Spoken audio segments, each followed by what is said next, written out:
বিনা হিসাবে জান্নাতে যেতে চাই, যদি চাই তো দুইটা কর্মসূচি পালন করা লাগবে।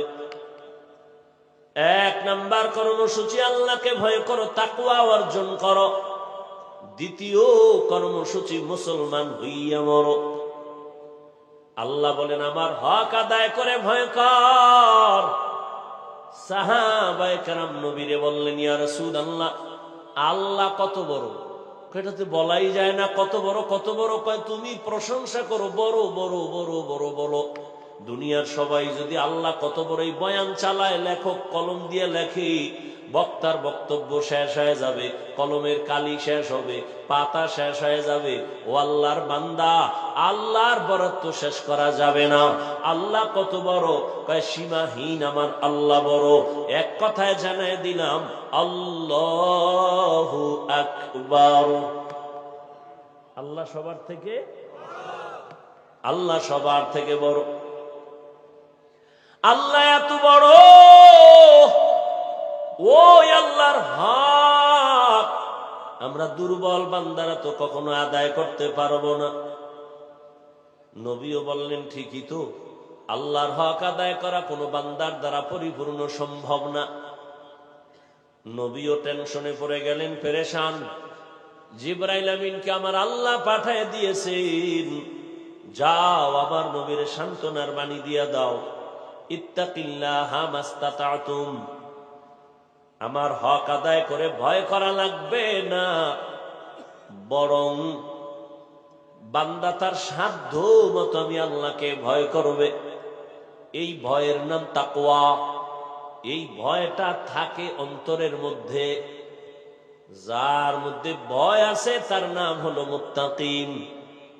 আল্লাহ বলেন আমি কোরআন দুনিয়াতে পাঠাবার একমাত্র কারণ হুদাল লিল মুত্তাকিন, মুত্তাকিনদের হেদায়েতের জন্য। মুত্তাকি কারা?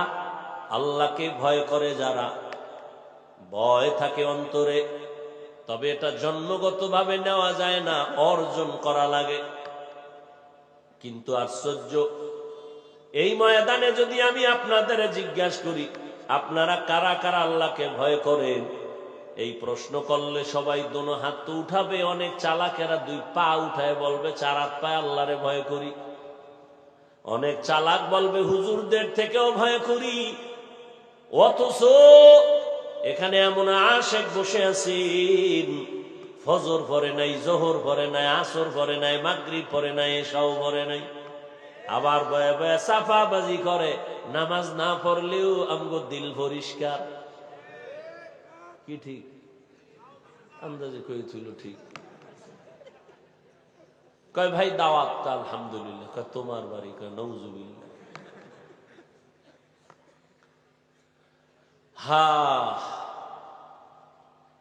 সবাই বলে আমি আল্লাহকে ভয় করি, একজনের দাড়ি নাই বলে আল্লাহকে ভয় করি, আর আমি নামাজ পড়িয়াও বলি আল্লাহকে ভয় করি, আমি পর্দা করে বলি আল্লাহকে ভয় করি, আপনি পর্দা সারিয়া বলেন আল্লাহকে ভয় করি। দোনো দলের ভয় সমান না। তাহলে ভয়ের হাকিকত কি? আসলে ভয়ের হাকিকত উদাহরণ তো এমন ভাবে বলি, একটা সন্তান মা বাবাকে ভয় করে, তার প্রমাণ কি? বলে মা বাবার সামনে অন্যায় করে না, শাস্তির ভয়। ছাত্র শিক্ষকের সামনে অন্যায় করে না, কেন? বলে মাইরের ভয়।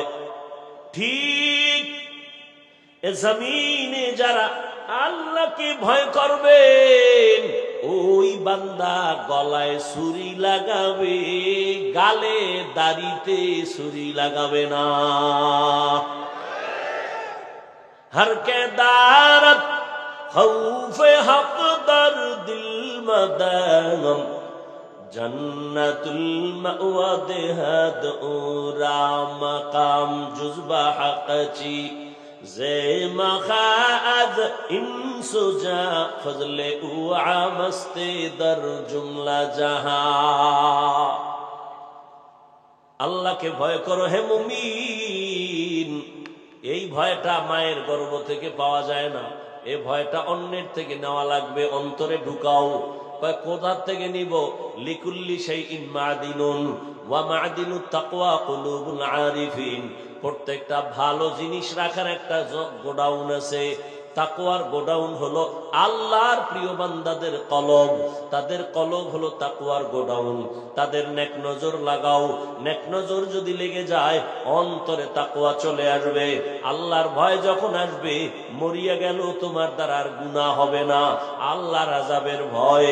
রে নবীর উম্মতের দল, পয়গম্বর মূসা আলাইহিস সালাম জামানার নবী, এলাকার মানুষগুলাই অভিযোগ দিল, ও পয়গম্বর, আমাদের এলাকায় একটা যুবক সন্তান আছে, বড় সন্ত্রাসী কর্মকাণ্ড করে, জালেম জুলুম করে। কি চাও? চাই আল্লাহর কাছে বদদুয়া করবেন। কয় পারবো না। তাহলে আপনি করেন, একে দেশান্তর করে দেন, এই এলাকায় যেন না থাকে। মানুষ অতিষ্ঠ, সবাই কান্না করে ওর ভয়ে। জুলুম করতে করতে সীমাহীন জুলুম করে ফেলল। মূসা নবী চলে গেলেন।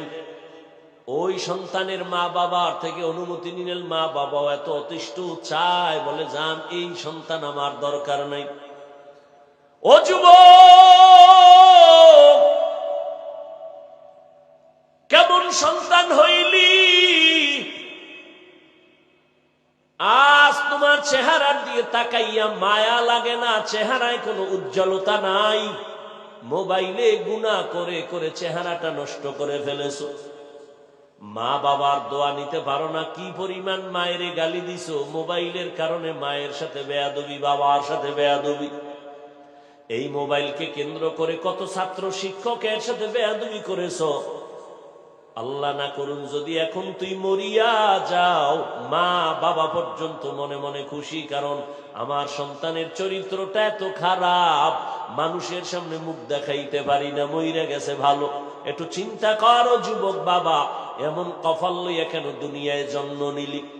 যে আজ তোর চরিত্র এত খারাপ কেন, যে শিক্ষকেরাও তোরে দোয়া দেয় না, চায় তুই মইরা যা। মা বাবায় মনে মনে চায় তোর চরিত্র এত খারাপ, তুই মরে যা। এমন জীবন নিয়ে কেন জন্ম নিলি রে যুবক?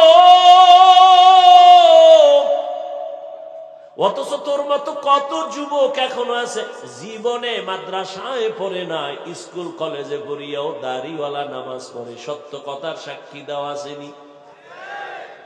মনেরে বুঝাও, তুমি কেন পারবা না রে বাবা? তোমার মতো যুবক র‍্যাব, আর্মি, পুলিশ, বিডিআরের চাকরি করে, 5 ওয়াক্ত নামাজ পড়ে, তুমি কেন পারবা না? তোমার মতো যুবক তাকায় দেখো, নদীর মধ্যে মাছ ধরে, নামাজ ছাড়ে না, তুমি কেন পারবা না? তোমার মতো যুবক জমিনে কৃষি কাজ করে, নামাজ ছাড়ে না, বলো তুমি কেন পারবা না? রাস্তায় গাড়ি চালায়, নামাজ ছাড়ে না, তুমি কেন পারবা না? RAB, army, police, BDR, doctor, professor, engineer, 5 বেলার নামাজ পড়ে, ব্যবসায়ী, ব্যবসা করে, হালাল ভাবে, মিথ্যা বলে না, নামাজ ছাড়ে না, দাড়ি কাটে না, বলো বাবা তুমি কেন পারবা না?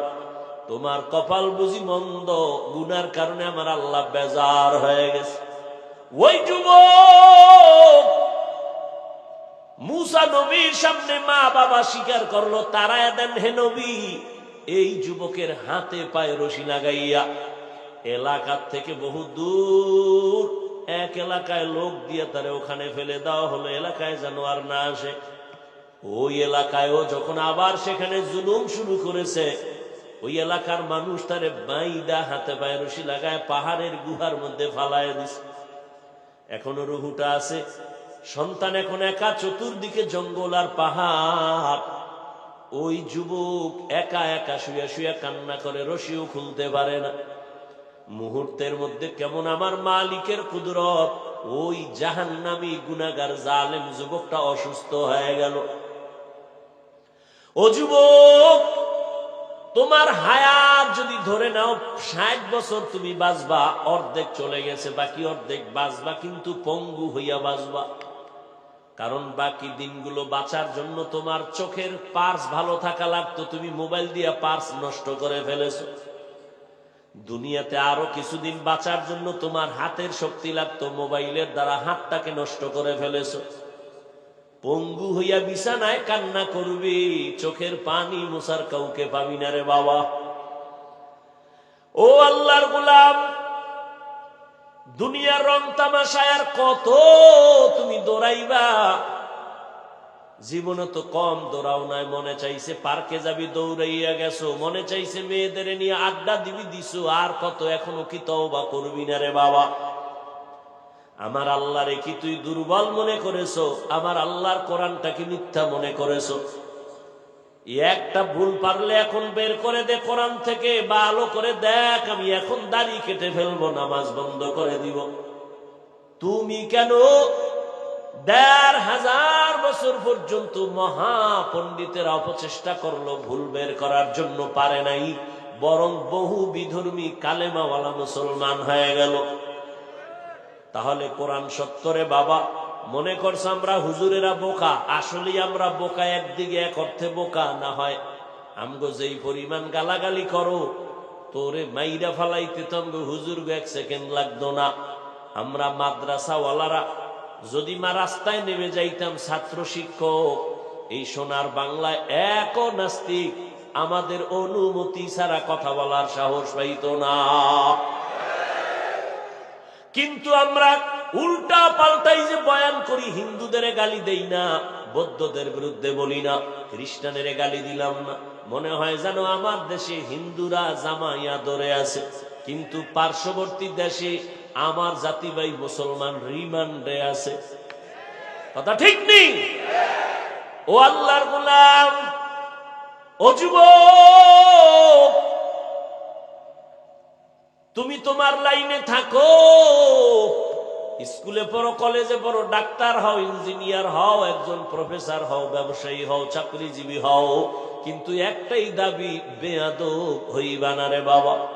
তোমার ব্যবহারে কোনোদিন যেন তওবা করো, মা বাবা কষ্ট না পায়, তোমার আচরণে যেন কোনোদিন শিক্ষকরা কষ্ট না পায়, তোমার ব্যবহারে আলেম ওলামা যেন কষ্ট না পায়। যদি কষ্টই পায়, ডাক্তার হইয়াও তোর কপালে জুতা, তাসলিমার মতো পালানো ছাড়া পথ পাবি না।